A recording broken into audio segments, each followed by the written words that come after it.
So I called him in the office one day. And I looked across the desk and I said, you know what, Gary? He said, what? I said, God hates you. Oh, some of you in here God hates. Don't shout me down because I'm preaching good. Here's a fun question.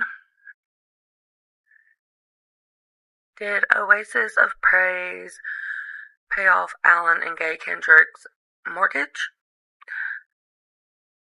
Allegedly, yes. Not once, but twice. Twice. If this were a true crime doc, this is the part where the financial exploitation starts coming in to focus. But wait, it gets worse. Let's talk about the stolen safe. Allegedly, Big Brandon, which is Brandon Kendrick Sr., the murderer's father. Big Brandon, was allegedly the one involved in the disappearance of the safe. And the safe was reportedly full of church funds, which vanished, leaving poor Gary to take the fall. And what does Alan do? He reportedly calls Gary stupid, hands him a gun while he is shmooish idle, and he even preaches about it from the pulpit. He talks about this incident. I have a video of it. This person started telling people that I got the safe and bought the RV with it.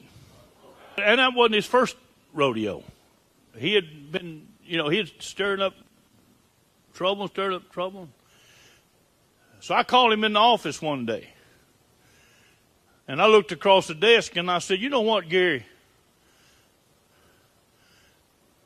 He said, what? I said, God hates you.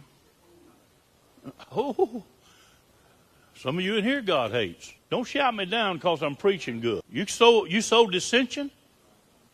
You sowing discord among the brethren? Who do you think you are? I said, God hates you, Gary.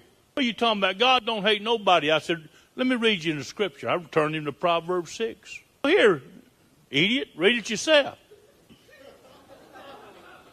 I turned over and I said, look, it's King James Version. It's got Bible on it. We got through that, and a few weeks later, he came in my office. He said, I want to die. I said, well, usually people that live this kind of lifestyle, they probably wind up getting. He said, I want to die. I said, really? He said, yeah. He said, yeah, and then I went into the house and got my shotgun. So I had 5 buckshot in it. Said I put it under my chin, pulled the trigger, and it snapped, and I stuck it out the window, and it went boom.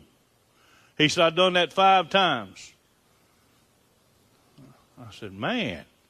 So I reached in my drawer of my desk and pulled out my 30. And it had 6 rounds in it. It was a revolver. I handed it across the desk, and I said, here, use this one. It will not snap. Now, you know what this man had the audacity to say? You're crazy. You done sat there and told me you found 100 rattlesnakes in Bluff Ridge. Probably not 100 rattlesnakes in Bluff Ridge.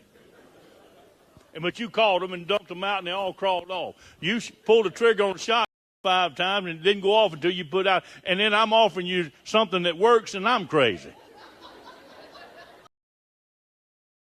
Meanwhile, Alan's RV, bought with church money, sits untouched.